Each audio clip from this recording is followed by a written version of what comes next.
मुरैना में करोड़ की लागत से बनी खुली स्टम्प डैम में एक बूंद भी पानी नहीं रुक रहा है। ऐसे में सुमावली विधानसभा में बने इस स्टम्प डैम पर लगाया गया करोड़ों रुपए की इस तरह से भ्रष्टाचार की भीड़ चढ़ गया, ये साफ पता चलता है। अब इस मामले को लेकर कांग्रेस विधायक और पूर्व सुमावली विधायक शिकायत कर संबंधित दोषियों के खिलाफ कार्रवाई की मांग कर रहे हैं। हालांकि जल संसाधन विभाग के अधिकारी इसे गलत बता रहे हैं और जाँच करने का भरोसा दिला रहे हैं। सुमावली के खुरे इलाके में बना स्टम्प डैम में भ्रष्टाचार की भीड़ चढ़ चुका है। यही वजह है कि करोड़ों की लागत से बनी इस स्टम्प डैम में एक बूंद पानी ग्रामीणों को नहीं मिल पा रहा है।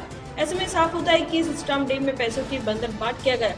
पूर्व विधायक की माने तो उनके कार्यकाल के बाद बने इस स्टम्प डैम में जमकर भ्रष्टाचार हुआ है, जिस पर दोषियों के खिलाफ कड़ी कार्रवाई होनी चाहिए। निश्चित तौर पर जो पैसे खुरई नदी के लिए पूर्व विधायक नीटू सिकरवार जी ने जो स्वीकृत कराए थे, उसके बाद कार्यकाल उनका ख़त्म हुआ।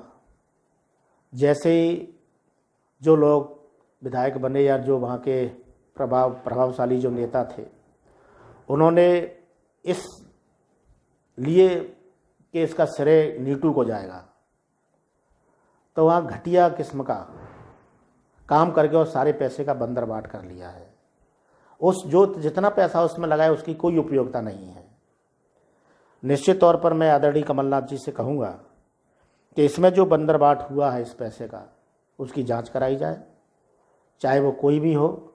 इसमें जो लिप्त होगा उसके खिलाफ कार्रवाई की जाएगी। और मैं मुख्यमंत्री के लिए भी पत्र लिखूंगा कि इस तरह के लोग जो यहाँ रह करके पहले कांग्रेस में इस तरह के कुकृत्य करते थे और वो आपके पास जा कर के वो इस तरह का कुकृत्य नहीं छोड़ रहे हैं, तो ऐसे लोगों के खिलाफ कार्रवाई करना चाहिए, उसकी जाँच कराना चाहिए। काल में ही स्वीकृत हुआ खुरई पर, और 2 करोड़ लगभग 67-68 लाख का ऐसे कुछ करिए उसका एस्टीमेट था। लेकिन मेरे बाद तुरंत जो चुनाव हुआ उसके बाद में उसका ऐसा बंदरबाट हुआ कि उसमें एक बूंद पानी रुकना तो दूर, उसका सारा पैसा अधिकारी और राजनेताओं ने मिलकर खुर्द-बुर्द कर लिया। आज ये स्थिति है कि वो जस का तस बना हुआ है। देखिए, जल संसाधन विभाग की गलती तो उतनी है ही। मैं ऐसा मानता हूँ यहाँ की जो इरिगेशन वगैरह हैं या जो प्रतिनिधि हैं, उनको भी ठीक तरह से मॉनिटरिंग अपने काम की करनी चाहिए। इन 2 सालों में, जैसा मैंने कहा कि 2 सालों में किसी का ध्यान ग्रामीणों को कैसे लाभ पहुंचे इस विषय पर था ही नहीं। ये था कि कैसे हम चुनाव में सरकार गिराएं, कैसे लाभ प्राप्त करें। इस 2 वर्ष में जो 2-2.5 वर्ष में हुआ है, मुझे लगता है कि मुरैना के इतिहास में ये कभी नहीं होगा और ऐसा नहीं होना चाहिए था। आप जो कह रहे हो गड़ी खेड़ा डैम बना हुआ है, उसकी सिंचाई की सुविधा के लिए अभी रबी की फसल में किसानों को पानी मिला है, लेकिन अभी जो है किसानों ने पानी ले लिया इसलिए वो खाली हो गया। ऐसी स्थिति नहीं है कि उसमें पानी नहीं भर रहा है या पानी नहीं रुक रहा है। और अगर कोई ऐसी स्थिति है तो मैं स्वयं उसको जाके देख लेता हूँ, जिससे लोगों को पीने के लिए, सिंचाई के लिए और पशुओं के लिए पानी मिले। आप उसके बारे में बेफिक्र रहें, मैं स्वयं देख लूँ।